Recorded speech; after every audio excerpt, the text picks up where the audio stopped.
Welcome to another episode here of Africans Talk Football. How is everybody doing tonight here? Doing good, man. How are you guys? Doing great, bro. Feeling all right. Chelsea didn't play this weekend once again, so haven't had any That's recent. a good weekend. Yeah. Mhm. Cavs weren't able to give me what I needed earlier last week, but I'm over it. Chelsea is, just a weekly disappointment at this point. So if we don't play during the weekend, at least I can come here with all smiles. But thank you to everybody out there that's been supporting us, all our friends, all of our fans.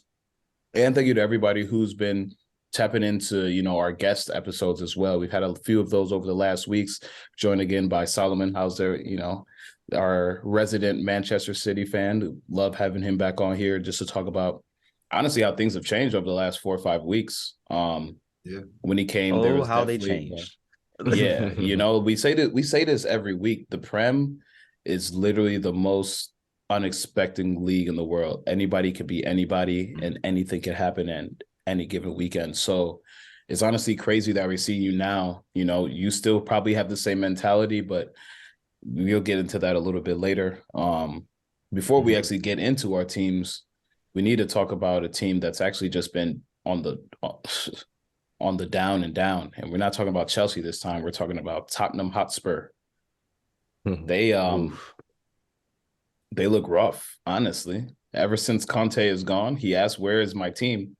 And I guess, that question is still Where up are in the the air. players? Where are the players? The players. They took another beating today. A tough one, 4-3 at Anfield. One of those games where it was crazy because we were talking about it a little bit before, but I didn't watch the whole match, but was able to watch the last 20 to 25 minutes. And even those 20 to 25 minutes kind of summed up, I feel like, the whole match. It started off with a barrage of Liverpool goals. They scored 3 goals in the first 13, 14 minutes. And then, Tottenham clawed their way back, kind of how Tottenham does, was able to score a goal to tie it up 3-3 in the 93rd minute, as Tottenham does. And then a big, huge, crazy mistake by Lucas Moura was very detrimental. And, what's his name? Jota. Perfectly placed, left-footed, slotted shot, hit side netting on the far post, and kind of just gave Liverpool it crushed what's his name, Richarlison, because he was able to finally score his first goal for the club, probably on top of the world, elated, and He took his 30 shirt seconds off, right? later. Yeah, took his shirt off. Went to the crowd, was quieting the Liverpool fans, doing his little samba dance as the Brazilians usually do. He did the whole range. He did the whole range of celebrations. And literally 30 seconds later was quieted and shunned and shocked. Paul Pogba? No, let me tell you, he has more yellow cards for excessive celebrating of a goal than goals this season, bro. He is the flop of the season. It wasn't even like the leading goal. It was just the tying goal. He took his shirt off. He took his shirt off for that. And I was just like, listen, it was a crazy game. I get it. The energy there, especially that being your first goal. But yeah, it's not like. And then he hit the celebrations. You remember when Pogba hit all those celebrations in the Euros and then they squandered it? Dawson. Yeah, like 7 of them dogs. You know what's crazy though? No one's talking about how Virgil was twerking on Tottenham's first goal though. Listen, bro, what is wrong with him? Virgil playing like in good All-Stars. The what? Bro, Virgil playing like on what's that, Space Jam? When they took the Monstars, took the energy out of the people. That's Virgil right now, bro. I'm like, where'd your talent go, dog? Like, what's going on? Like, what are you struggling? It looked like bad. This? Yeah, old man Perisic making him look like older man Van Dijk. He needs to defend. He just contain. He just jockeys. Like, I'm just like, bro, you don't step. You just kind of like, you're not as quick as you used to be. I just don't get it, bro. Like, he just doesn't. He just is there for vibes. I feel like it is. I mean, he did save the one. He did save the Son shot kind of off the line. There was Son. He had one shot during the game. He saved that off the line. I mean, He's obviously not the Virgil that That's what I want. We used to argue, before the ACL tear, that was the best center back in the world. He's no longer that Virgil. We kind of already knew that, but he has been getting caught a few times slipping this year. No pun intended. Mm-hmm. You know what I'm saying? Yeah. Like he's been caught a lot this year, and I think it's time. I don't know. I don't want to say it's time that they move on from Virgil, but I think that it's time that Liverpool starts looking at his replacement. Mm-hmm. I don't think we need to go that far. I get what you're saying. Where you're saying like not they, a replacement, like not a replacement right right now, but like someone that can step up. You know what I'm saying? Like they need to go buy someone who's solid, not necessarily that's ready to replace him now, but that can learn under Virgil. Because Konate is young. He's like 24, 25. He's athletic. He's strong. You don't think he's not that guy? Yeah, but they need somebody else because they're like, if you look at Liverpool, they've never been the most defensively solid team. They've never had two like solid CBs together. Not never, but like it's rare they have that. But they low-key have that now, but you could see Virgil starting to, taper off if there was to be a good way of putting it. Because this isn't the same Virgil we saw 2-3 years ago. But it's also, look at the person in front of him, directly in front of him. He's also been very suspect this year too. Fabinho. I feel like Fabinho has been worse than Virgil, in my opinion. Yeah, they should get rid of. They should get rid of Fabinho. And I don't get it. It seems like, granted, like when they had their run, they were playing almost every game. He played almost every game, never really missed a game. But he just looks like, I don't know, bro. Just like when you're, in the NFL, like when you're a running back, your prime is like what, 3 years? Like that's like he just exhausted his whole. You're looking like Zeke, bro. He just shit. I'm just saying. That's my boy too, but he looking like Zeke. Chill on my boy. I'm just saying. Damn, how is Ezekiel Elliott catching trays on African stuff? Right, come on, man. That's my man's, but he's looking like Zeke, bro. I don't know. But the crazy thing about this match though is Tottenham had a couple of chances where they hit the post. Like they were. Son hit the post once or twice. Yeah, Kulusevski. I don't know how Jota didn't get a red. Also, but that was a lot of that was coming from the Liverpool being so like struggling to control the mid, essentially. Like they were in so many situations where I was like, dog, like because of Fabinho and because I feel like they got the attack figured out right now, because those first three, that open salvo of goals was nuts. Like they showed out.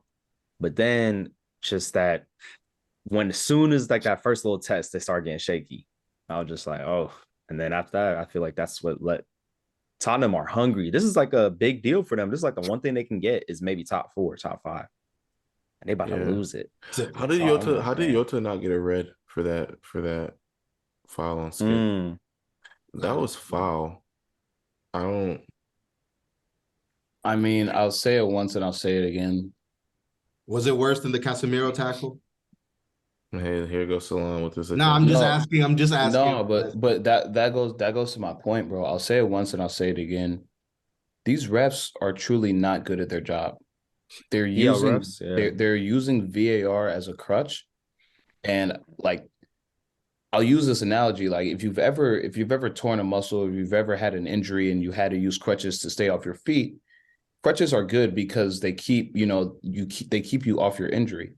But if you use your crutch too much, you're going to lose muscle once the injury is gone, and you're going to have to. It's going to take you a second to be able to recalibrate, and that's exactly what the Premier League refs are right now. They're using this VAR as a crutch, and they're losing some of their individuality. They're losing some of their decision making. They're losing some of their response to big events, and because of that, they're now getting some of the blame shifted off of them when they make these calls.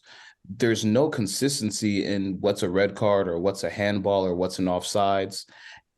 And we're waiting for, the play to develop so we can make sure that VAR caught something or didn't catch something.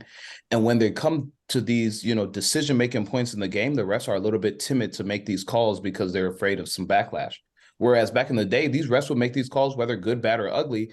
That's just a call, man. You just have to go with the call. And I know it might be tough, but most of the times the refs were strong and just determined to make the decision and say, hey, this is what it is. This is what I saw on the field.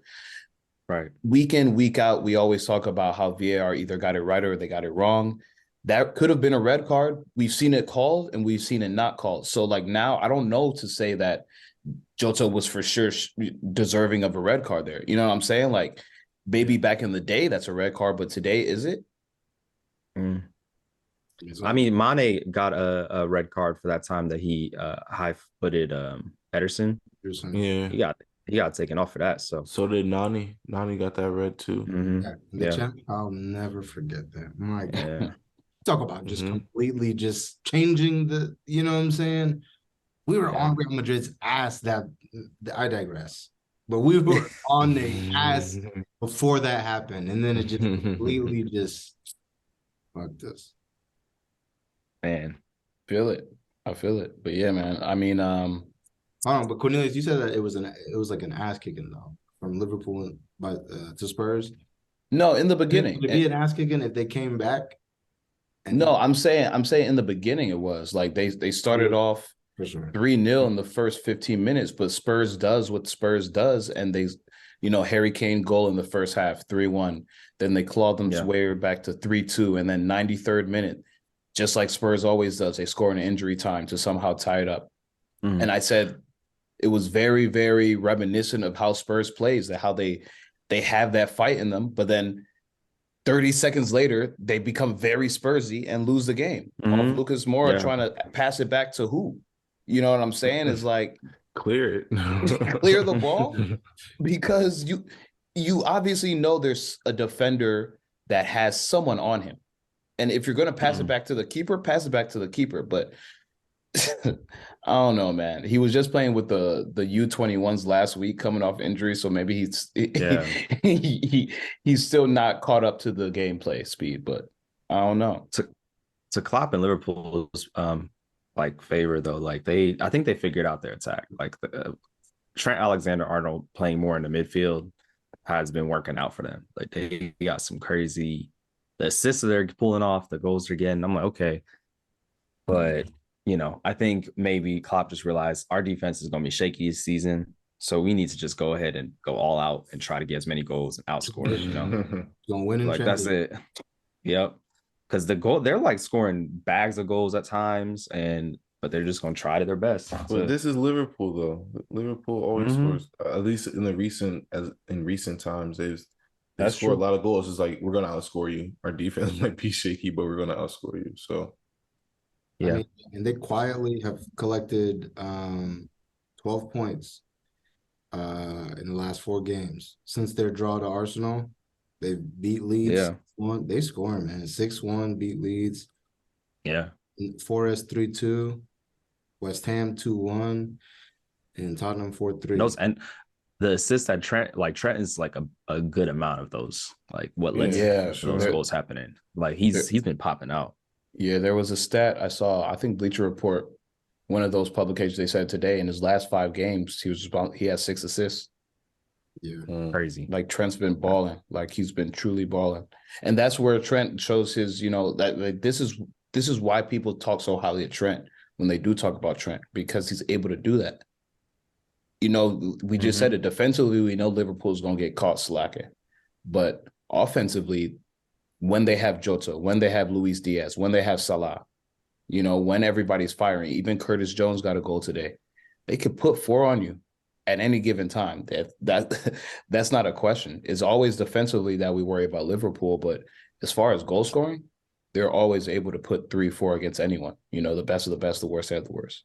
Yeah, Trent got 8 assists. That's crazy. That's nuts in like that time. Right back. Yeah. More than some attackers. More than our whole team. More than Chelsea, that's for sure. Yeah, with you guys, I don't. Is there even much to talk about? There isn't, man. There isn't. I mean, we could talk about the Brentford match, but it's just more of the same. There's just every week I just say let's try not to get embarrassed, because that's all we see. We're not going to do predictions right now, but we see Arsenal on Tuesday. That's a GRG, right? It's a GRG for them. You know what I'm saying? Like they need all 3 points they can get. And when they see us on the schedule, I know they're like, oh, easy lick. Because we are an easy lick. Me and Mike talked about this a few weeks ago. We looked down our schedule, and I said there's no easy win. We play Bournemouth, I believe, the second week of May. With Bournemouth. Yeah. They're on a up and up, bro. They've won 2 in a row. Like I'm looking at Bournemouth, like 4-1 you guys were in Leeds. last time Solo was on here, Bournemouth was in the relegation battle. They are now level on points with Chelsea. Damn. That's how quickly the Premier League moves, bro. 4 or 5 weeks, and they're now level on points with us. The last game you won was March 11th against Leicester, and you beat them 3-0. Since then, you've tied Everton 2-2. You've lost to Villa 2-0. Wow. You've tied Liverpool 0-0. Lost to Wolves 1-0. Lost to Real Madrid 2-0. Lost to Real Madrid 2-0 twice. Lost to Brighton 2-1. And then Brentford. Yep. No. And even the fraudulent 2-1 goal was a Conor Gallagher deflection. You know what I mean? Like the way we're scoring goals is not sustainable because we score 1 goal every 4 matches. And that goal is a deflection. And then you look at the teams that we're playing that are upcoming. You know, we see Arsenal on Tuesday. After that, 4 days later, we see Bournemouth on Saturday, who's on the up and up. I was thinking that could be a potential win. Now I don't know so much anymore. A week later, we see Nottingham Forest, who's going to be fighting for their lives because they'll still be in the relegation battle. Where will we be? Probably close to there. Dead ass. We'll probably be close to there. They are 10 points above the relegation. Now again, Gabriel said we'll probably be fighting a relegation battle. I don't believe we'll be down there. We're still 9-10 points above the 17th. You haven't won a game since. It's downward trending, dog. It's downward trending, but the bottom teams still have to win games. Like we still need Leeds, we still need Nottingham Forest. There's still, all these teams that still have to win games. I'm not saying we're going to win anything because I don't see points in our future at all. I really don't. The apartment. Listen, all I'm saying is this Chelsea team, I don't know where these goals are coming from.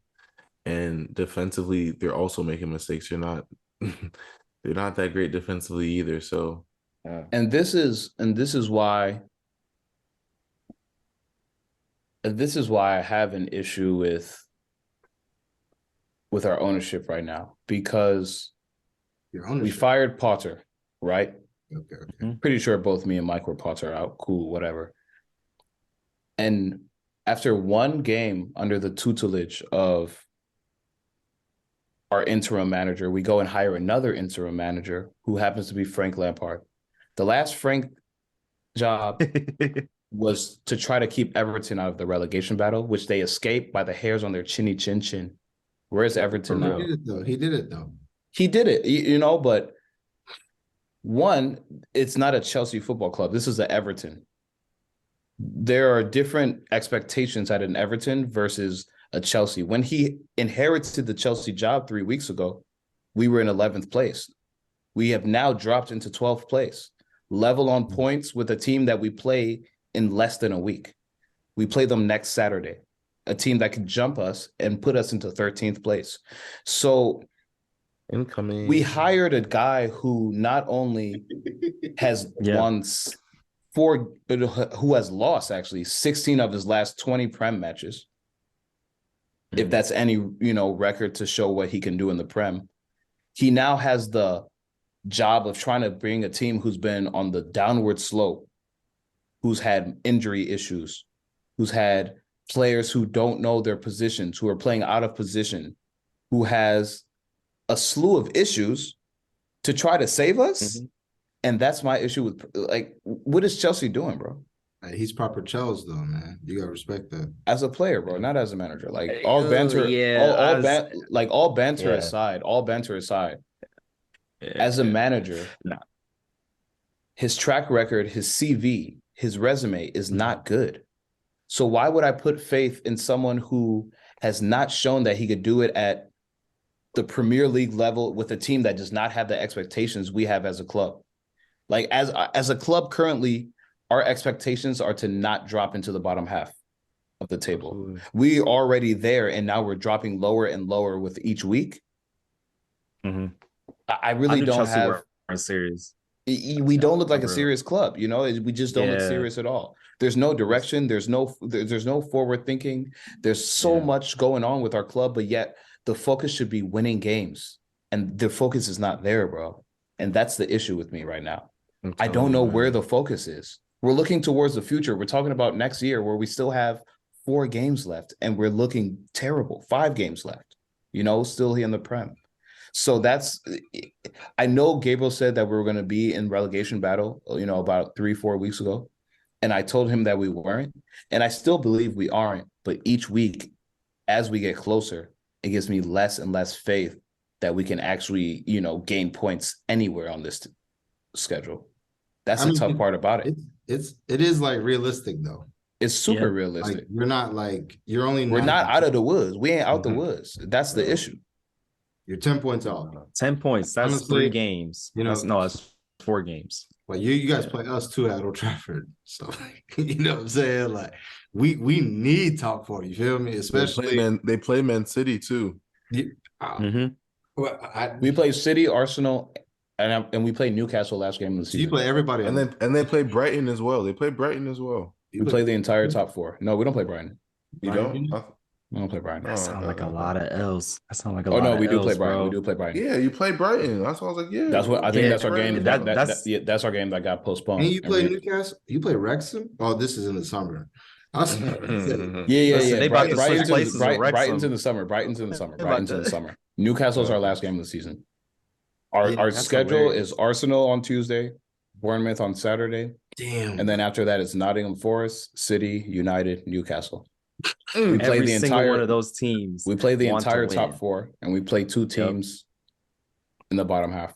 Nottingham Forest, who's fighting for their life, and Bournemouth, who's level on points. So there's 0 points I see in our future through the end of the year.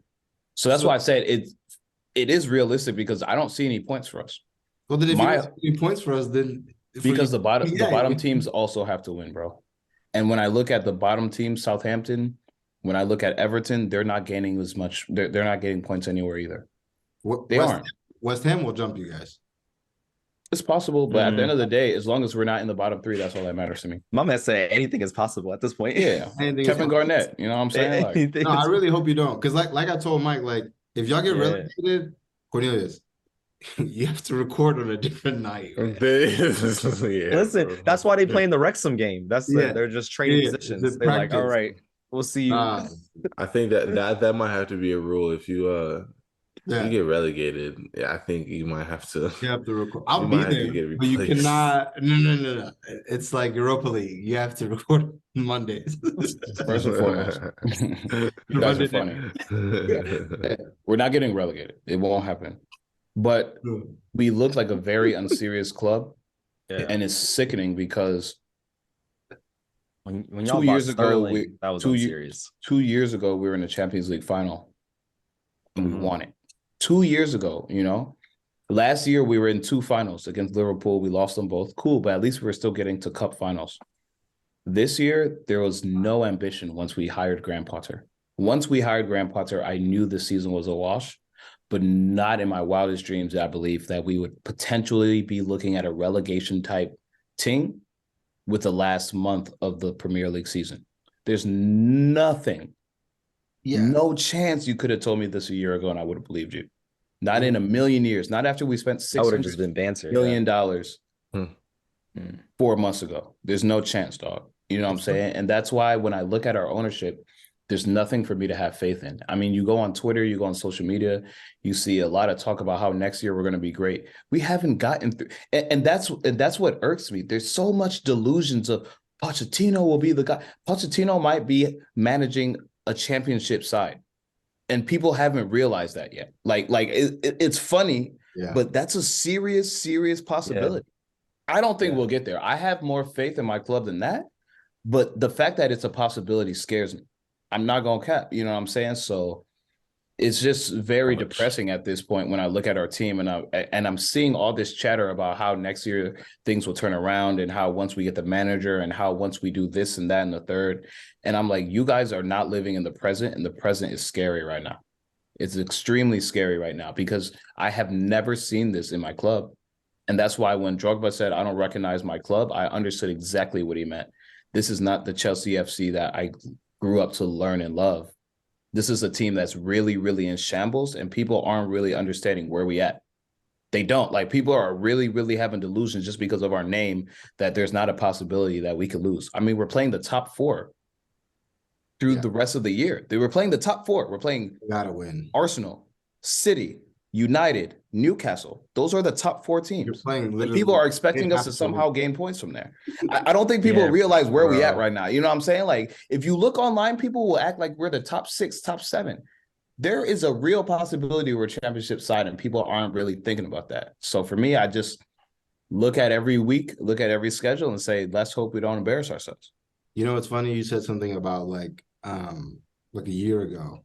And I was just gonna say, like, a year ago, if you were to tell me that Tuchel would have been fired, like Tuchel would start with Chelsea and like Nagelsmann would leave Bayern and Tuchel would go to coach Bayern, like, I'd be like, there's no way.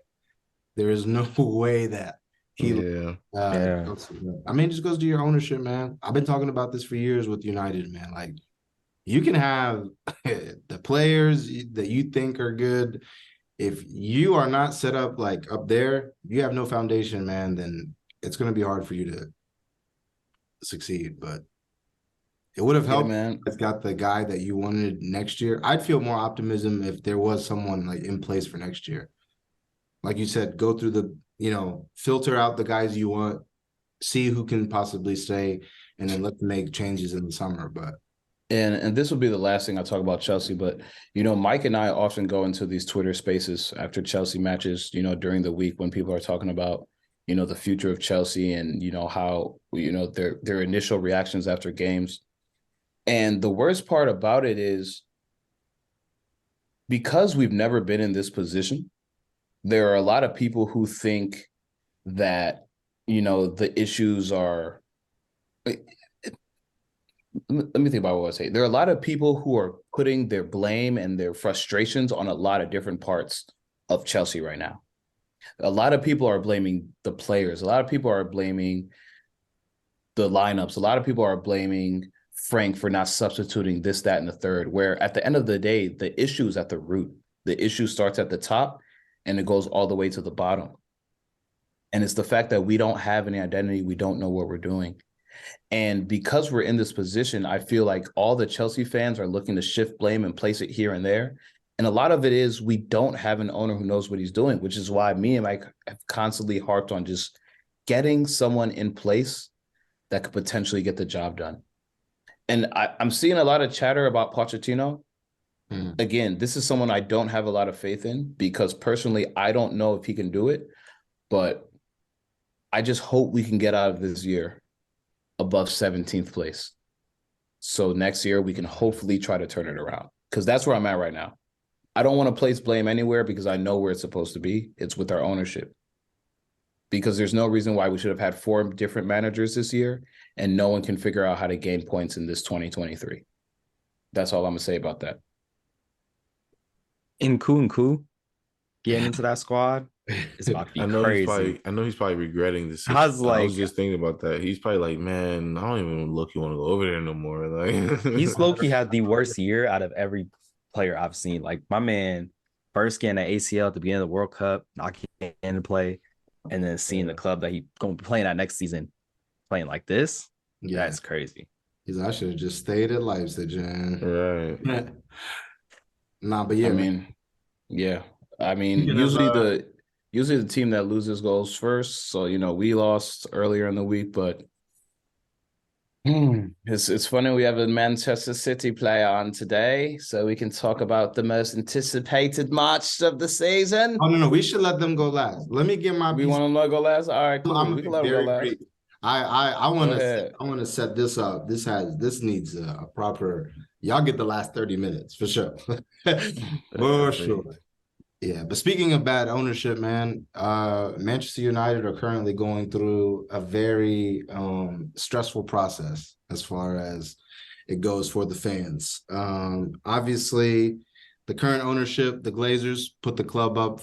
They, I guess, formally didn't really put the club up for sale. I guess they were seeing what offers they could get. But yeah, man, it seems as if they've continued to play all of us. They said that they wanted to sell. We have someone who is willing to give more than, well, more than what I think is enough for the club, on top of wiping out the debt, on type of. Can you please name the offer, please, for the people? So first and foremost, say what the Glazers are asking for. The Glazers are asking for $6 billion. Okay. $6 billion. With a B, correct? With a B. Okay. Right. As in Billionaires Boys Club. As in Todd Bowley. All right. You know, okay. So yeah, they're asking for $6 billion. Well over what the club is worth. He recently just offered a little over $5 billion. This is his third time. Well, this is everybody's third time bidding. And yeah, he's going up against this other guy named Sir Jim Ratcliffe, who apparently he owns Nice as well too. He doesn't have the money that this guy does. This guy comes from you know, proper financial backing, as we on here, you know. But yeah, man, it seems as if, so he sent his offer in, didn't get. Seems like that they're not going to take it, and the news that has recently came out is that now I guess Sir Jim Ratcliffe has offered them what Sheikh Jassim had offered, which was $5 billion for 50% of the ownership.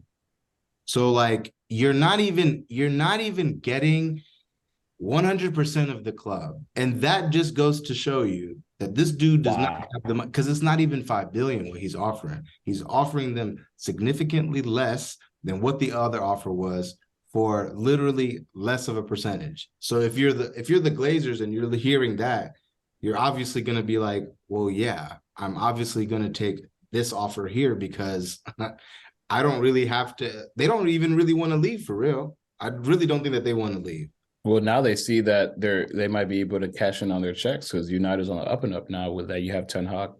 Yeah, and like they essentially just wanted someone to come in and just build the stadium, because they didn't want to, spend money on it. And it's unfortunate, because as a, for United, the past 13 years has been tough.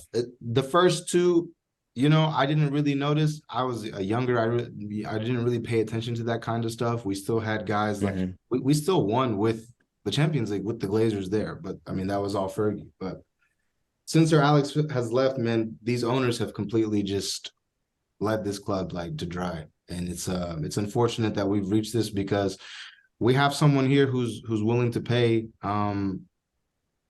more than enough of like what it's worth, on top of wiping out the debt that you guys put on into the club, on top of doing something similar to what the city owners did and completely changing that city and, in the community and all of that. But,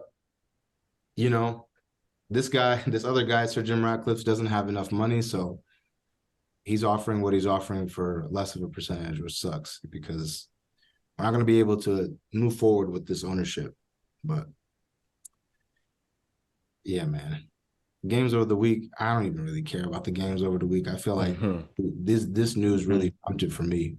But yeah, man. What do you personally think is going to happen? I mean, I know we know what's going on, but personally as a fan, what do you think is going to happen? Because you're following, this pretty closely, because obviously we know you want to get the Arab money, so to speak. But, it's Qatar. Come on. Sheikh Jassim. Sheikh, you trying to join the Petrol squad. Yeah, Petrol squad. The Petrol squad. That's my man. That's a good one. You want the Sheikh singles, you feel me? Hey, listen.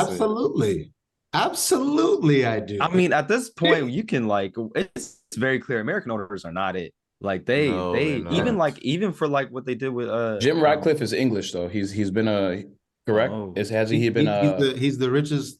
He's one of the, I don't know if he is, but they say he's one of the richest, one of the most wealthy Englishmen. Yeah, I'm pretty sure I remember when the bid first went out, when you guys first were talking about selling, he was one of the guys to say, I want to put my name in the hat for potential owners. Yeah, I don't know if you remember the episode that we had Rajad on, but Rashad talked about a guy that's named when it was. Michael Knighton, which was essentially Michael Knighton was the guy that was saying that like with the backing of Sir Jim Ratcliffe, like we could buy the club. But this guy clearly doesn't have the financial power that Sheikh Jassim has, which is why he's offering what he's offering for a less of a percentage. So I mean, I guess if you can't afford it, you know, I guess can't beat him, join him. Yeah, right. You can't beat him, join him, and then maybe something will change. But it's just kind of like and he's from Manchester. You know, like that's like so crazy to me. His whole big thing was like, I'm gonna bring the Manchester back and Man United, and it's just kind of like you can't read the room at all, man. Like you just it's so unfortunate, man, because had we gotten Sheikh Jassim, bro, like we would have been back. But it's unfortunate, man. I personally don't think that it's gonna happen. I think it's just they're business people. It's a business move. If someone's gonna offer you, you know what I'm saying, like the same amount of money, then for a less of a percentage, you're gonna take that. Unless if you're listening, Sheikh Jassim, drop the bag, give them and just say fuck off. Give him 8. Give him 7 billion. They want $1 billion for each member of the family. Those dossas, man, they are so. I really just like they're so disgusting, man. They're so disgusting, man. Real quick about the game though, what was that situation with Casemiro and Bruno at the end? They got into like a whole spat. They started fighting. Nah, I mean, I don't really think. I didn't see that. I didn't see that. I don't know. I mean, I don't really think anything of it. I think that stuff is healthy. I agree. It shows they both want to win at the end of the day. You need that type of shit. If that's not happening, then you know. One, I think it's great that they feel comfortable going at each other like that. I think that for me says that there is a level of respect there. You know what I'm saying? But if it was like someone like, you know, Harry Maguire, no one would even pay him, like no one would even look twice at him. So I don't really think that's true. A big deal. They're 2 leaders on the team, but we shouldn't have drawn the game against Spurs. That's just once again just proving that, you know, in spite of all the positivity, we still can be fraudulent at times. And in the game today, I mean, I don't know. I like we had opportunities to kill that game. I just go back to like, we are not where we need to be yet. Because if that was, you know, like Arsenal, if that's City, 1-0 turns into 4-5. What's that? Don't say us. No, I would say you guys are more clinical, man. You guys like, at least for like 80% of the season. You know what I'm saying? Yeah, I can only go based off of that. I'm not gonna say all of a sudden like you guys are not like you know clinical, but no, like for the majority of the season, again, if Arsenal gets those opportunities, if City gets those opportunities, those games are, you know, they're buried. We kill those games in the first half, and we can't, you know. I feel like I just had the same conversation with my youth team like 6 hours ago. Create so many opportunities, but don't score, and it's just kind of like, even look at the opportunity we scored off of today, like. But I'll take it, but it's just like that's the one that, like, I don't know. But we still got progress, man. We still got work to do, but the progress is good. I mean, you're not going to win every game 3-4-0. You know what I'm saying? Some of these games are gritty. You know, it was raining earlier. It was a slick field. It wasn't the best conditions. And at the end of the day, you got the dub. You know, but Rashford didn't have the best of games, but it was off a Rashford shot that the deflection came off and Bruno was able to capitalize. So, especially in spite of all this drama going on at the club, like, I think it was massive. Yeah, it was a great win. Yeah, it was a great win, and I think you're right. I think in spite of all that, for them to get the win, I mean, yeah, I think that it's good for the morale of the team, the fan base, because the current ownership isn't doing it. But I don't know, man. Like, that's just, for me, that's what separates the best teams from the teams with potential. You got I would give my next weekend for a 1-0 win right now. Yeah, you got I would give 48 hours of just nothing happens to me for a 1-0 win right now.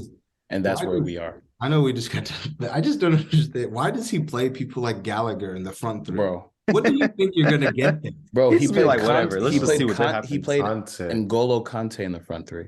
Not bro. even Gallagher. We're not even talking Gallagher now. Talking We're about talking N'Golo Why does he Kante. just? He said, I wanted him to win the ball up higher up the pitch. I'm like, you are wrong, man. He needs to go ahead, bro. You could just go on FIFA and have it do better stats, like tactics and stuff. Like that's how crazy that is right now. Bro, he can just you ask ChatGPT. You know how on FIFA like they have the lineup. He has to take Kante from the middle and then switch him with an attacking player. Yeah, it's just you know, in the new FIFA, like when a player is out of position, there's like their rating goes down. No, yeah, but there's like but it's like it's like what you doing? Like what? You know, you can't even do his formation on FIFA. That's how wild it is. That's what is it? It was an error. But yeah, man, all hell Sheikh Jassim. But you know, man, I will say last thing. Go ahead. He buy his club, he's gonna buy just a club in the Premier League just to get at us. Watch. Why Arsenal? Yeah. He might he might team up with Buddy at pick us up Newcastle. Too. They might just create a super team over there. Yeah, you know what? Nah. Thank God Liverpool isn't up for sale. Mm-hmm. Bro, they've been on the market for a minute and no one's been asking. They just like forget that. Liverpool is like Liverpool. But game of the week, man. Game of the week. Let's just get into it. Because we got a City boy. City boys. Yeah, City boys up. City boys are up. And we got a gunner. We got a City boy. So we might as well just get into it, man. Gunner's shooting blanks. So as tradition, we'll start with the man who was not fortunate enough to get the 3 points. I want to know what your honest emotions were going into the match, because the emotions. Come on, we just talked about how analysts be asking dumbass questions. Cornelius, come on. I know that's why I'm trying to do my worst ESPN FC. I'm trying to do my worst ESPN FC. We have an opportunity right now. Intro. No, we gonna keep it trash on purpose. But real talk, like you guys had tied 3 matches going into it, and 3 bad ties. The first 2 you guys were up 2-0, and then the last one you had to claw back from the worst team in the league. So going into the match, I mean, was there belief that you could get was there honest belief that you could get a result? I'm not even gonna say 3 points. I'm just saying a result. I agree with Salam. That's a stupid question. But if it is, it is. But like this is truly what I think, because that's the answer I want. I want the honest answer. But I'm going to say yes. I believe that we can go in there and get 3 points 100%. If you want my true reaction about the game, I can't even lie. I kind of put my game out my head for a while. I kind of let football go for a little bit. I didn't want to watch. I didn't want to look at the table. But yeah, just looking back and thinking about the match. So wait. I'm gonna let you go, but you said you let football go, but you thought you could still get a result. For me, that kind of sounds like conflicting answers. I said I let football go. So I stopped watching football for a little bit because I didn't want to look at the table. What are you talking about? So just go. Yeah, I'm confused. I'm saying I put football out of my head for a little bit. I haven't been watching football as much. That's what I mean. Questioning his psychological, No, I'm gonna just let him go. Because personally, I don't get it, but okay. Yeah, you're confused. Anyway, go ahead. Yeah, but yeah, just reflecting back on the match, it's just I don't want to blame certain players, because I think the result was we were just overplayed. I think City just proved that. I mean, there's clearly just a lot of money they're superior. They're a superior team in the league and in the world right now, and they have the financial backing, and they have 2 squads of world-class players that they can produce every week in every match. So, at the same time, while I thought that we can get a result, it just showed kind of the level of where we're trying to get at right now. And this is kind of the blueprint of what we're trying to do. And we're not there yet. And the players that they have can take any little mistake and any little gap that you give them in their favor to, take advantage of the game and win. And I saw that all throughout this match. And I don't want to once again, I don't want to put any blame, but my goodness, Thomas Partey, I'm tired of him. Yeah, my goodness. I was gonna ask from minute garbage, bro. From minute one, the guy looked like he ate Liberian food, ate rice and beans, and his stomach was heavy Ghanaian his gut was full, bro. Because from minute one, he looked sluggish and slow. And if you look on 2 goals, it's Partey's fault. His eyes go here. He doesn't even know what's behind him. And De Bruyne and Haaland are just playing around him. Really, if you look at the whole match, De Bruyne and Haaland are just playing around Partey, bro. And it's absolutely ridiculous, the performance he put in. Zinchenko, another one. Yeah.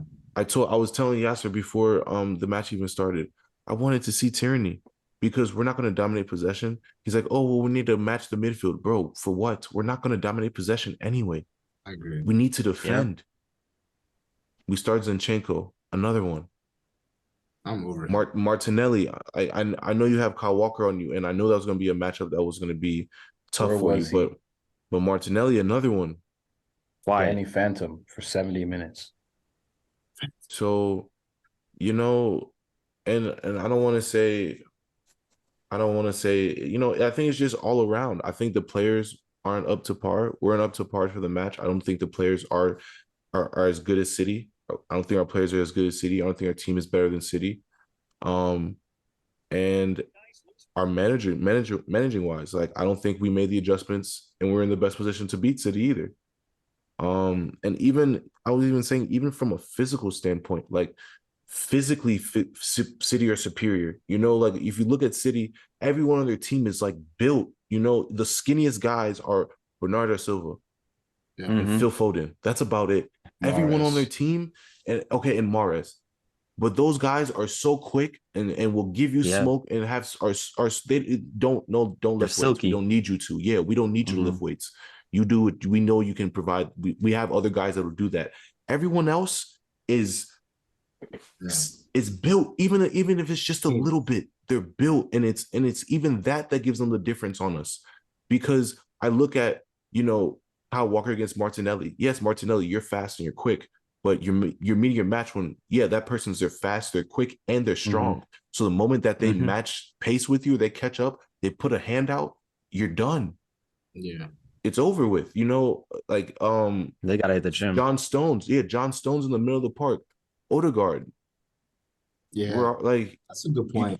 It's just every time they collapse, they're just quicker. It's just, I don't know, man. They're the blueprint. They're the blueprint that they're showing why when you invest in a team, you handpick your players. This is what result that you get. And you have the manager that you have. This is the result that you get. And for me, it just shows where we're trying to get to. If you want me to talk about the table, yeah, but I can talk about the table. I'm praying that someone takes points off of them. I'm praying. Like I said, I am calling the Avengers. All of my Avengers. All of my Avengers. I know Fulham took the L today, so that was tough. I know it looked a little tight for a little bit. Maybe it was a scrappy game. It looked a little scrappy for a little bit, but the rest of my Avengers, I'm calling West Ham. I'm calling Leeds. Assemble. I'm calling Everton. I'm calling Chelsea. I'm calling Brighton, and I'm calling Brentford. All of my guys. I need everyone. I'm calling everyone. I'm calling the Avengers to please pull some points from somewhere. But that's where we're at right now. That's our reality. Do I still think that we can win the title? Yes. I still think that when I look at City's matches, they have a lot of matches in a lot of days. And yes, they do have 2 full teams, but they do have a lot of matches in a lot of days. And, I'm just hoping that they slip up somewhere. They almost got caught slipping today. So I'm just hoping that they get caught slipping somewhere. But, at the end of the day, this is where we're at. We put ourselves in this predicament. I'm not even so mad and hung up really about the City loss. Like, yeah, it's the biggest game of the season and we lost, whatever. I'm really just more upset about the draws. It's the draws that really killed us. That's what We I was. could afford it to lose the City game. Fuck, 7-0, whatever. If we wouldn't have drawn all those matches, we blew the games that we blew the games that we needed to win. Now we need to win difficult games. That we're relying on ourselves to win difficult games in tough situations when the pressure's on, and it's just making our lives harder. So You that's talk what missing we did. Saliba. Yeah, And yes, and that's the last thing I Saliba, was gonna say. bro. Yeah, I mean, it's unfortunate that we have pretty much one of the backbones of our team out in the most crucial time of the season. And he's not gonna come back for the season, I don't think. So this just shows once again that, I mean, I said this in the beginning of the season. This January has failed for me. They failed us this January. Failed us. The dude failed us this January. And yes, we got Trossard. And that's a diamond, not even, like I guess a diamond in the rough, you can say. I always knew Trossard would come in and do well for us. Me personally, I always knew he'd do well. They need to start. But in terms of like what we needed in January, you failed us, bro. We needed a midfielder. Whether it was Basuma, whether it was Caicedo, whether it was whoever, we needed a midfielder, bro. Because things like Partey was doing the other day, having Fabio Vieira come in and play and start for us, he's not ready. I'm sorry. And we need the depth. What about Jorginho? You don't think that he was? Yeah, but even This is why we never 60th minute.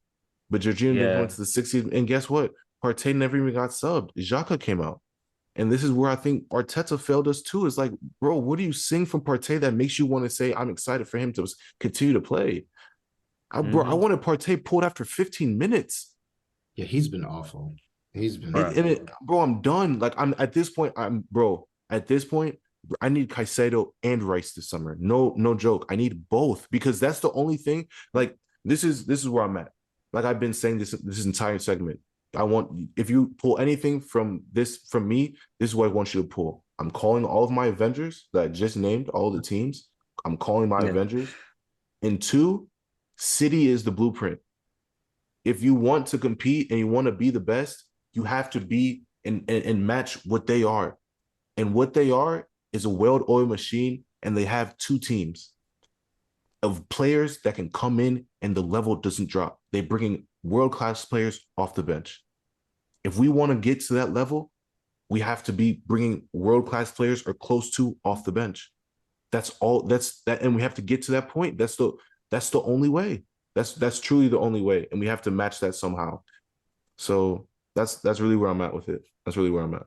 I agree with the point of in January, like, I just felt like that. I thought the Jorginho move was good. I still think that you need another midfielder on top of that, but like the one that I'm just looking at is like, and I get it, like the Kawar signing, like if you want him as like a longer term project, I understand that. If you want that guy and he's your guy, go get the guy.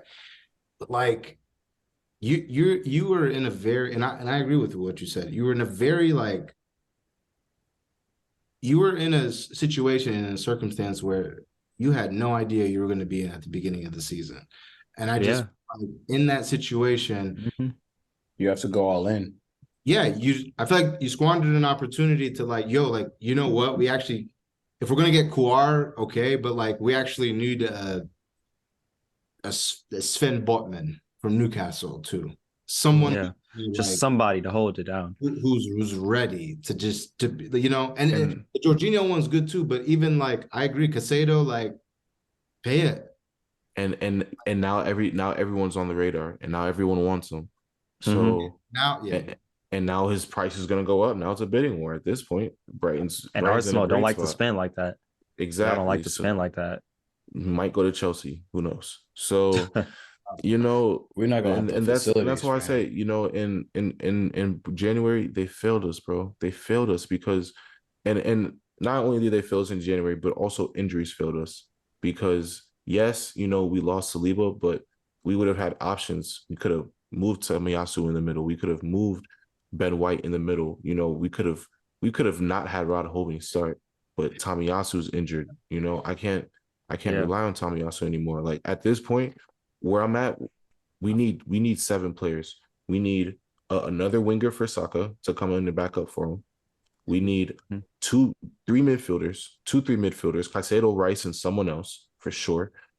We need another center back for sure, and we need another right back, and we need another left back because Tierney might leave.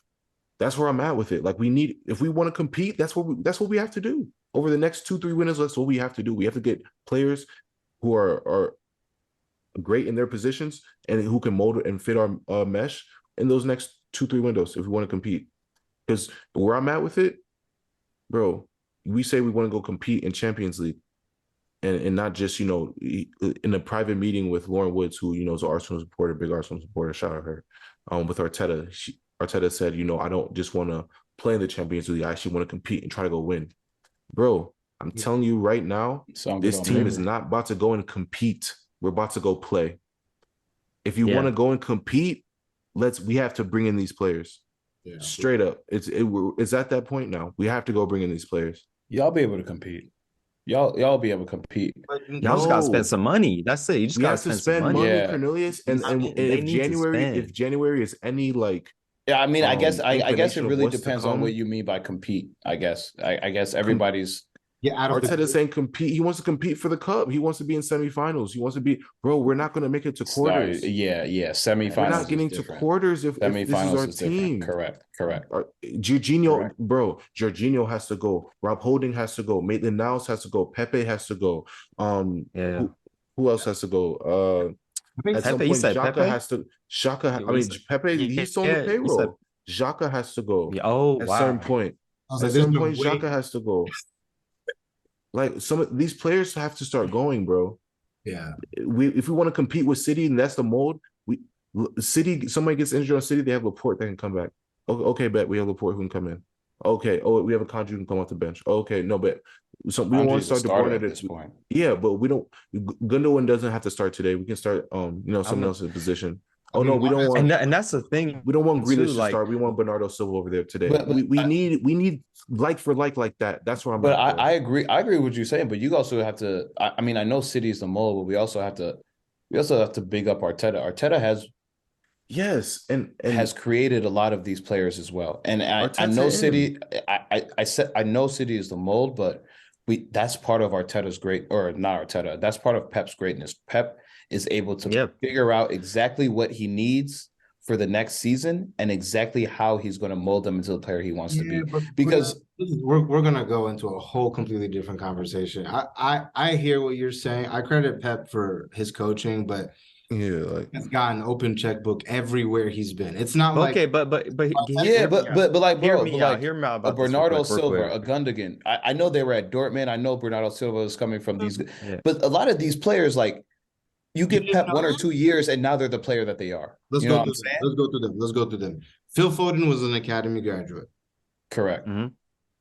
Let's start from the back, actually. Right? Let's start from the back. Ederson, he got Ederson from wherever he's from. Okay, he got Ederson. He's for a lick. Benfica for like 45 million.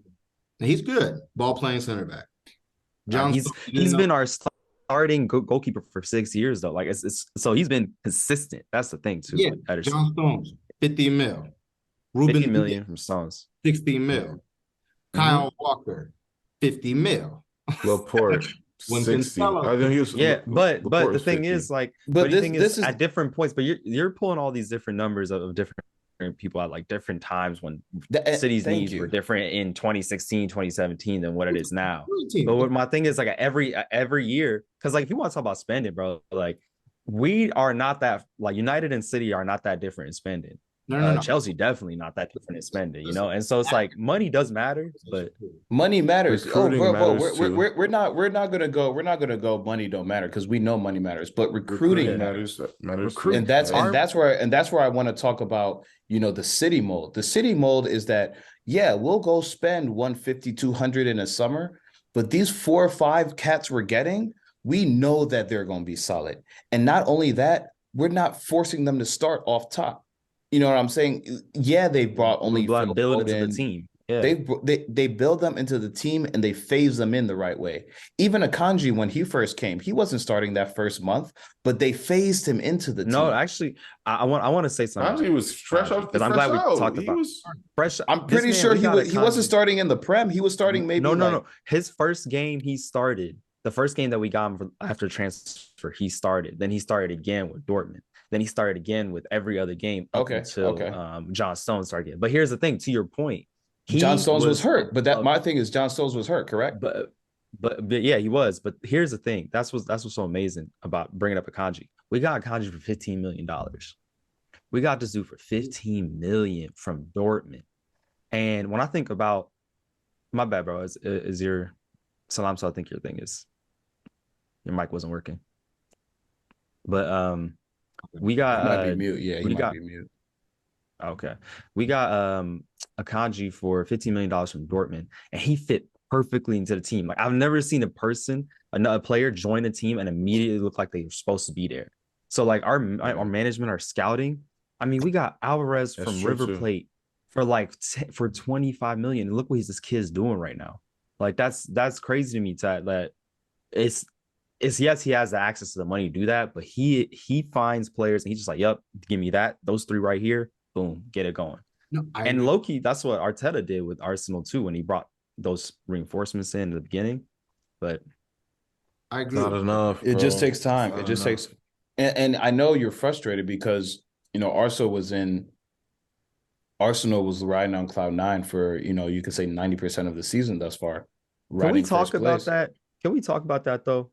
Because like Arsenal comprises the top 3 positions in leading the season for the longest amount of time, and then here we go. The stats out. That's this season right now is the number 1. Is 93.4% of the season they were leading. It's only been the last few weeks. What happens? Doesn't mean anything though. But my thing is like, what happens in the second half of the season that makes, as like you've seen repeated in the past before? That's like, I mean, honestly, injuries, bro. If we really want to look at it, injuries, like we always lose a vital piece of what we need in Alexis Sanchez that 1 year. Yeah, bro. In years past, like it's always been someone that like we need, like, bro, we need you. Like we lost Alexis Sanchez that year. Like, bro, we need you. Like we 100% need you right now. Saliba this year. So like, bro, we need you. We can't do this without you. If Saliba's not back, like there's no chance we have to win without him.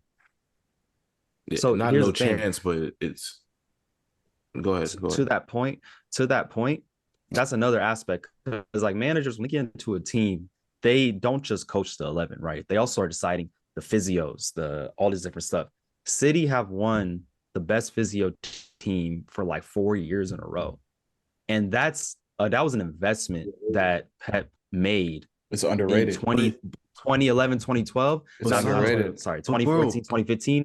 First thing he did was say, "Buy me the best physio team. I need these players healthy." What did I say? But what did I say though? I said everyone on City is built, fam. I told you that. I said everyone looks physically superior on the field compared to every team that I see. So that just gives them the advantage because they already have the ball, but then that just gives them the physical advantage on top of that already.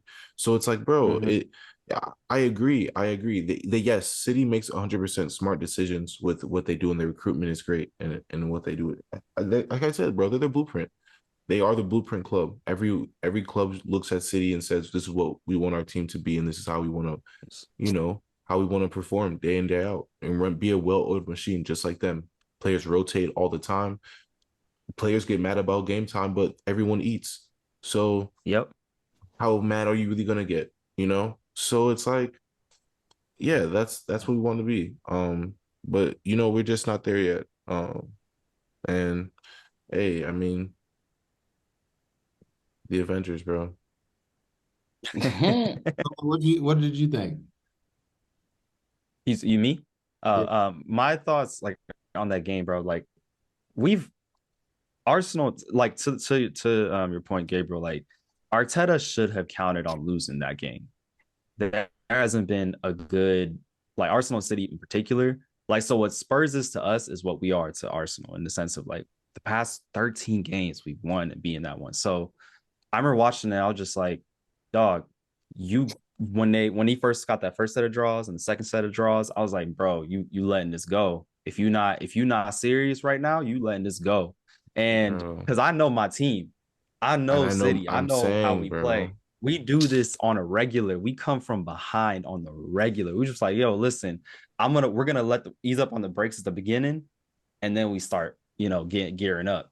And that's a crazy like mentality to have as a team that's been built over like years of like great success in the league and horrible losses in Champions League. Like you just got to build that mentality in that time period. And Pep was there the whole time, like, yo, we got to stick to the plan. Once it clicks, it's going to click. And Haaland was that last piece that we've been missing for a minute now, since Aguero left in particular.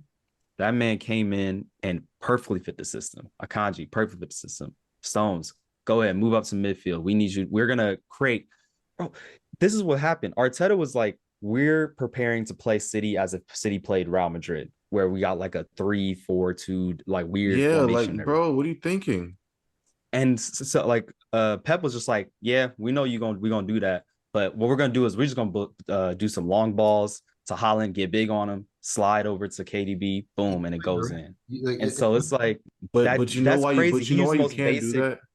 But you know why you can do that. The only reason that you can do that and you were allowed to do that is because we had Rob Holding, bro. Like and no, I'm not even trying to be funny. Like, bro, if you really go back and you look back at the goals, like how many times did Rob Holding get caught in two minds? Like, oh, I'm not marking anybody. The first person in front of me, I have to go step to him just because I'm not marking anybody. I don't know any better. So he goes and runs. And then, bet KDB gets the ball because Partey is just in no man's land. So KDB picks up the ball, picks up his head, and then Rob Holding just runs up to whatever person is in front of him, leaves the space open for Haaland. Haaland's just able to run in behind. And that happened 2 or 3 times. That's literally how you scored your first goal. It's literally how you scored your first goal. So it's like, that's the thing. Bro, if we had Saliba, I think it would be much different. But yes, to your point, you have yes. Yeah, no, Haaland is like, and the thing is, like, that game really showed, I feel like one of the big criticisms that Haaland had at the beginning of the season when he was coming to the team was he doesn't do assists, he doesn't do hold up play, he doesn't provide anything but goals, essentially. Like, that's a bad thing, but still, like, they talked about it in that way. And then so this game, I'm like, bro, he's on 8 assists in the year, and that's not nothing for a striker, essentially, to be that high and then scoring. The same as Trent. Like, so it's like we got an attacker that's out. This man is out here holding up play, moving people around, like getting the ball to where it needs to go.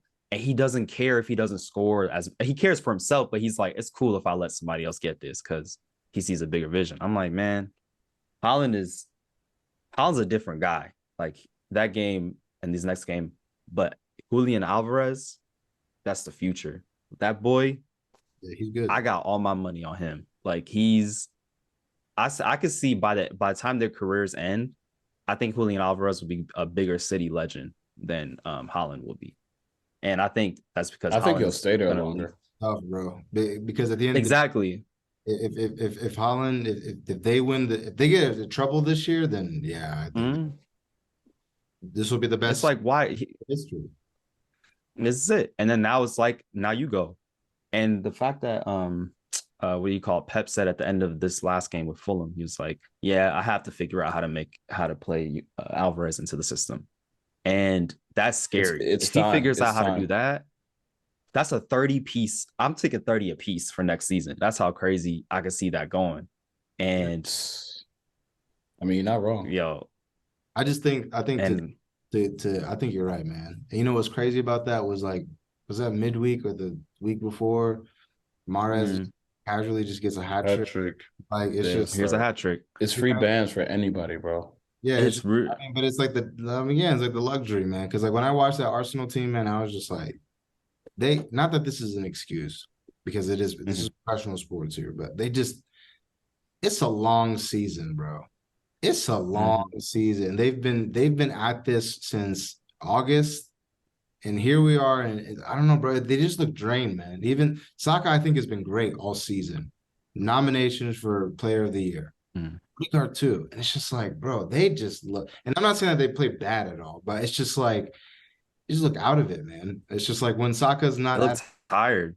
They haven't been here before. They haven't played multiple competitions, I mean, think about it. They were in Europa for a long time. You know, they made it past the group stage. I'm just saying, I know United has played the most games this season out of anybody thus far or whatever, but United has been here before. The last time Arsenal has been here has been a while. You know what I'm saying? And they have a lot of young players. They have a lot of new players. So they did get a little bit of burnout. I mean, we even talked about Liverpool last year. Yeah. There was a little bit of burnout. There was a lot of injuries. I hear you, and they didn't do what they were supposed to do in January. So they didn't have the reinforcements that a lot of these other teams have. They I think go ahead, Solo. Which is part of the issue. One thing too is that it's, again, just going back to the physio piece, we have the smallest squad by number. And that's base, and the fact that we keep everybody this healthy and this able to go, I'm telling you, that when I saw that was one of the first big investments he made, I was like, oh, he's serious. This is long term. He about to do some crazy shit. I mean, yeah, you got the best doctors. You can afford them, of course. Yeah. That's what you we got. We got athletic trainers everywhere. We don't even got no physios. We just have athletic trainers, man. But no, I just feel them, man. Like you look over and it's just like Holding coming on, and it's just like the level can't.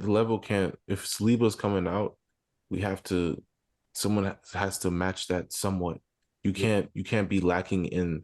If Saliba's coming out, at least someone who can pass the ball or someone who is offensively sound. You can't have someone who's lacking both. And we're going for a title. Yeah, come on, bro. It's just we need the squad depth, and we don't have it. In January, like I said, we need good windows. These windows are crucial. As you see, Todd Bowley, we have someone in here who's not scared to spend money anymore. So teams are ready to spend money. Everyone is gearing up to now spend money, and we can't be scared to go and spend money. Caicedo, I'm sorry, go get him. Rice, people are gonna go get him. At this point, I've heard the narrative, oh, he's in a bag. And that happened this year with Mudryk. Rice is not in a bag to me. And until I see the jersey in his hand with Arteta next to him, like, nah, at this point, no, go spend the money. Everyone needs to go spend that money. So look, question for you. Yes, yeah, what's up? That money. So my question for you is, you have an opportunity in your first time in club's history to win a treble. The Premier League, the FA Cup, and the Champions League. Premier League, I don't know. I guess it's still up in the air. Up in the air. It's technically, yours to lose. I don't even know. Technically. I don't even know who's it is. I wouldn't even say it's theirs to lose. You tripping? Because if Arsenal loses, then it's honestly they're kind of still in it. To be honest, I know City might have been the favorites from the jump, but up until a few weeks ago, this was Arsenal's. No, yeah, but so like as far as saying like whose is it to lose, I mean, I guess it's both. Because if Arsenal loses, then it's done. If City loses, then I couldn't, But I'm like, so do you? It's been a race, though. It's been a race. It's definitely been a proper 2-team title race. Yeah, right. Yeah. Well, I don't know if you remember, but Sir and Mandem were trying to force us into the title race. I don't know if you guys. There was a point where you were there.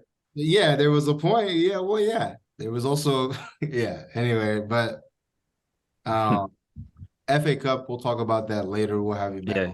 Talk about the FA Cup as we get closer. But Champions League, you got Real Madrid coming up. Yep.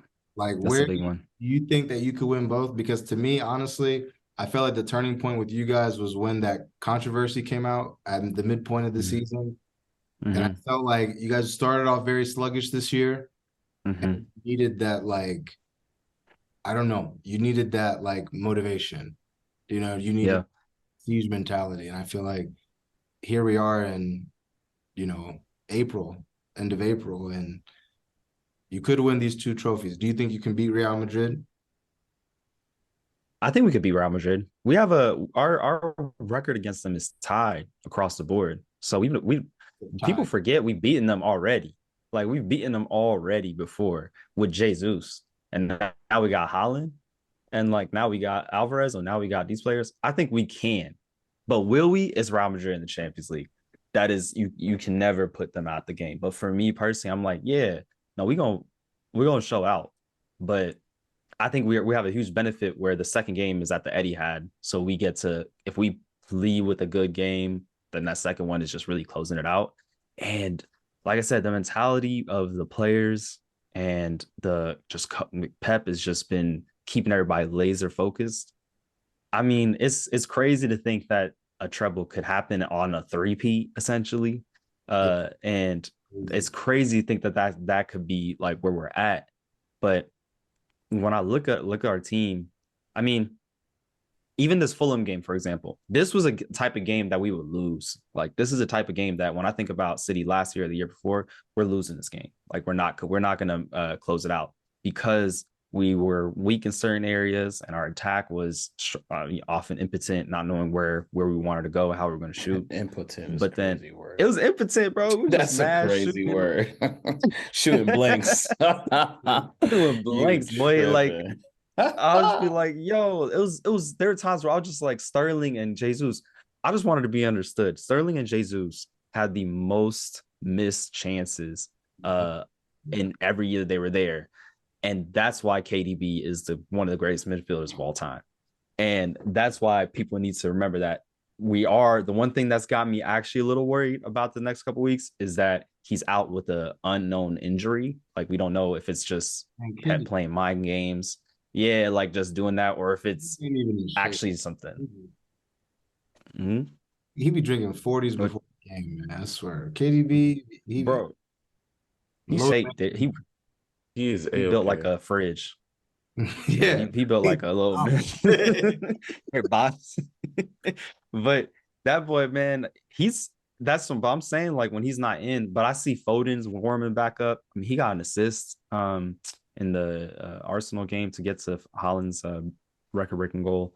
And then, like I said, man, Alvarez is right there, just ready to go, pushing Holland, and Holland's going. So I think if I see how the season's gonna end, I could definitely see it happening. And that's just what's crazy to me is that I could actually see it happening.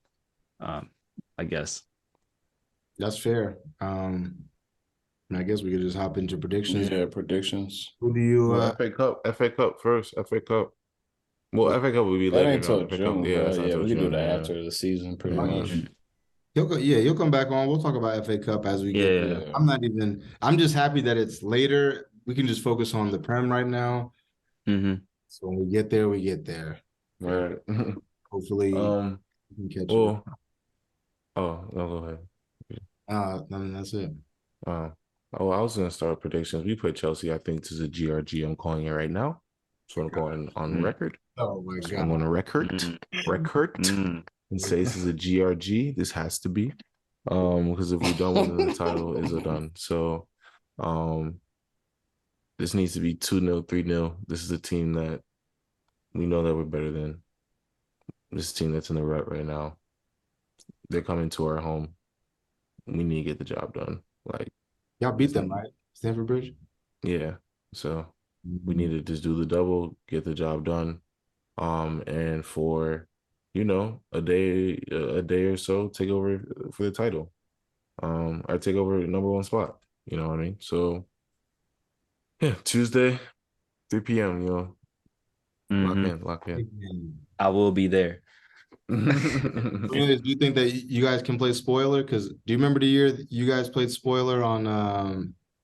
I think you beat Tottenham for Leicester to win the title. Hazard balled out that game. I remember it was the last. I hope we don't embarrass ourselves. That's fair. Man, Mike would have been like, "This is a GRG." Yeah, that's what I'm saying. It is though. This is. There's like double GRG energy here. Yeah, I don't know what's about that. We can't have. I hope we don't embarrass ourselves. Deadass. Wow. The mighty have fallen. Yeah, there's not much more for me to say other than that. And there's truly no more.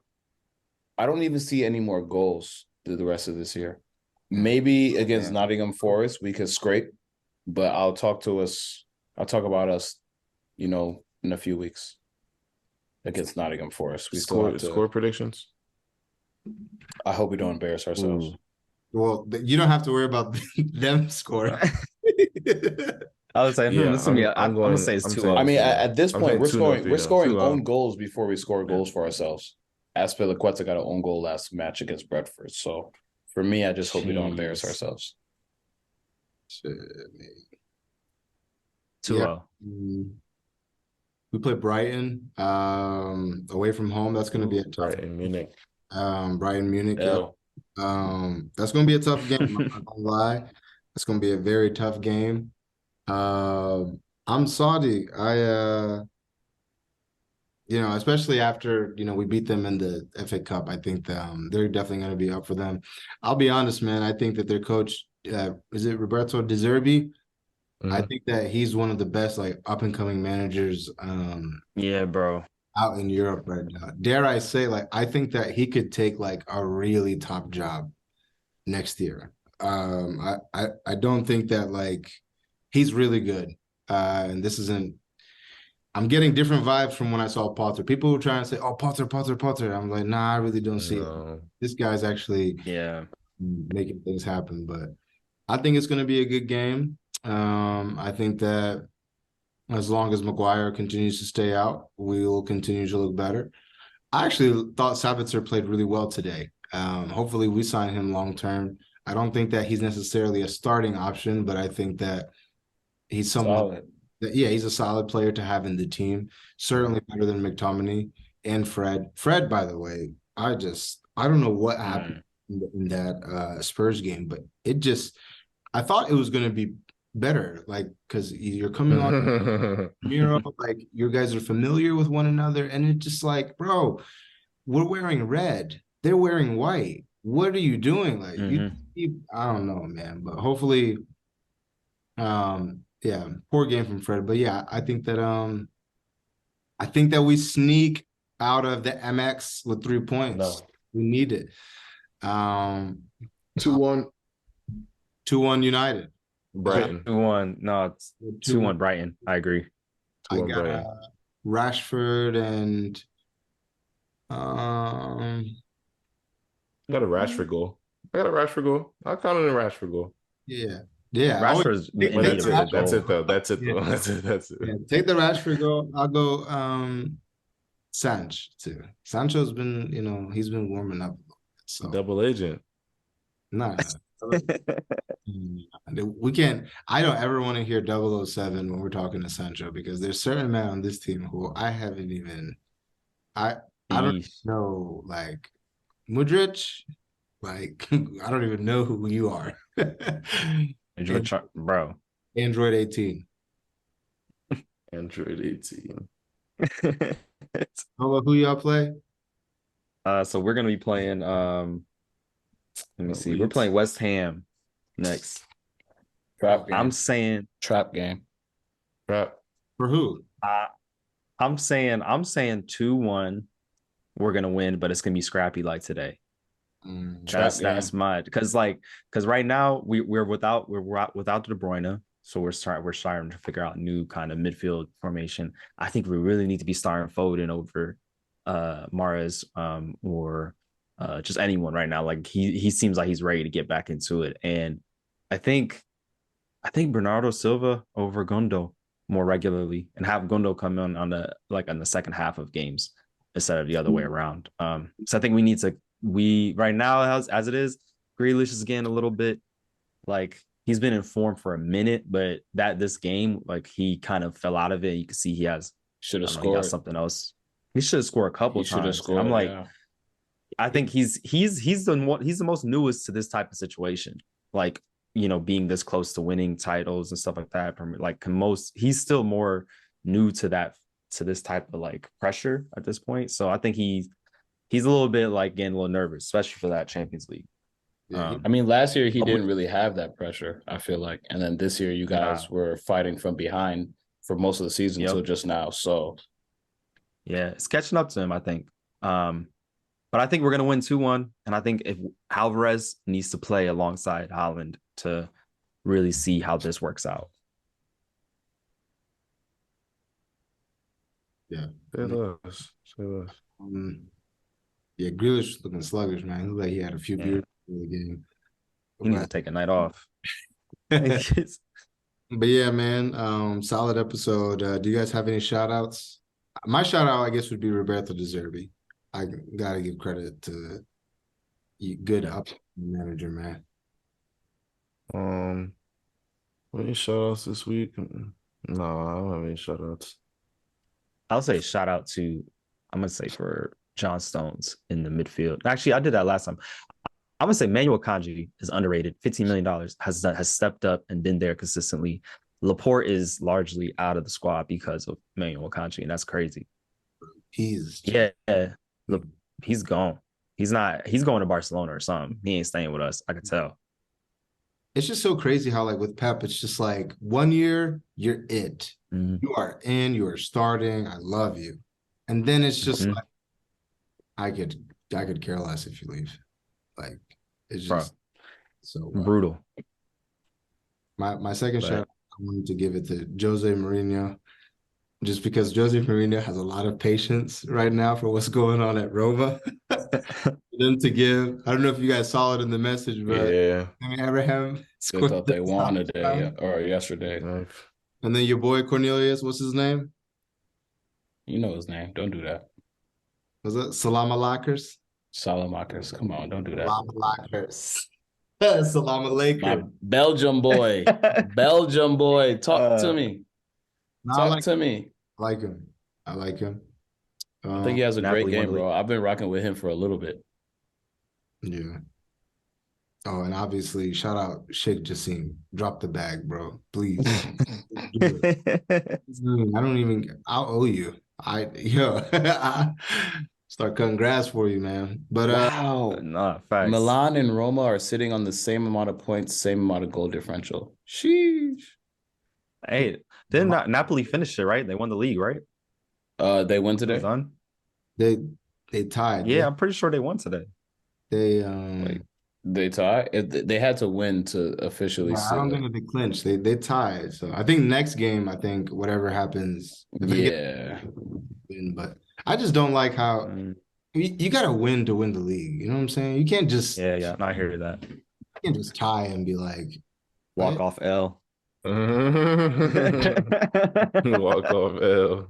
All right, y'all. Peace. last we took the L, but with the way the points work out, still got that dub. You feel me? That's the bro. Listen. Oh man. PSG year, man. No, I was gonna say I don't really have a shout out for Chelsea, but shout out Callum Wilson, man. He's been balling. 15 goals, 4 assists in the Prem this year. 31 years old, kind of leading that Newcastle charge. I don't know, man. He got his first call up to the English national team. I know he got no tick in this past World Cup, but he's had a very, very interesting, Premier, or I guess professional career, from being on Bournemouth for like 4 or 5 years to now getting on Newcastle, being there for the last couple of years and seeing how Newcastle is fighting for top 4 this year. It's kind of been cool to like watch his career. Like Callum Wilson is one of those Premier League guys that we'll always remember. Like during this era, like the streets won't forget Callum Wilson. You know what I'm saying? Like he's had some banger goals. He's doing all right this year. He scored a brace today. Like, I don't know. He's kind of one of those guys I've always followed because it's Africans talk football. I always look at the black strikers in the league. Support the black strikers. I always look at the black strikers in the league, and he's one of them guys that like he's always been around. You know what I'm saying? He's always been around. So yeah, that's true. That's my shout out for today, just because he scored a brace today. And he scored, and I was because Southampton scored first, and I'm like, are they about to make this relegation thing interesting? But then, Newcastle came back in the second half and just totally dominated. But yeah, man, I've been following Newcastle a little bit like more closely this year than I have in the years past. And Callum Wilson's quietly had a decent year. So that's my shout out for this year. He's solid. I I also want to give one shout out to another black striker, Alexander Isak. Shout out. Yeah, man. That boy has been showing the fuck out. And he's been on the edges. He's been moving like that assist he got. I'm like, that's one of those games. That's assist one of the year. Where you're assist like, of the year. That is a better. The assist was better than the goal by him. It doesn't even come close. And you saw it as soon as the goal happened, all of his teammates ran over to him. They didn't even run over to the goal scorer. They ran over to him. I gotta check it out, bro. I was like, show out for East African them chicken legs. Bro, yeah. You gotta show out that boy with the skinny legs. He was dancing through him, dog. It was crazy. He beat 3. He technically beat 4, but he beat 3. Oh wait, he beat the goalie too. Maybe. It wasn't today. It was their last match. I think they played midweek. Oh, you did post it. I gotta look at it. Yeah. I was against Everton, the mighty Everton. Yeah. I'm gonna check it out. I'm gonna watch it right now, actually. But yeah, man. Solid episode. Solo, thank you for hopping on, man. Really appreciate it. Thank you again. Of course, bro. Yeah, appreciate you. Anytime. Glad to be here. I love being on the show. Oh yeah. All smiles today now that you're sitting in first place. I see. Man, came with the jersey on today. I was like, when I saw this jersey, I was like, we look like my boys. Black and yellow and red. Like that's this year's kit too, right? That's this year's alternative. We haven't been playing it as much, and I'm like, yo, it's kind of cool seeing this because there's a lot of interesting tie-ups with the last time we wore this colors. Yeah. So absolutely, man. Well, yeah, appreciate you guys always for tuning in. And as always, good luck to you in your future endeavors.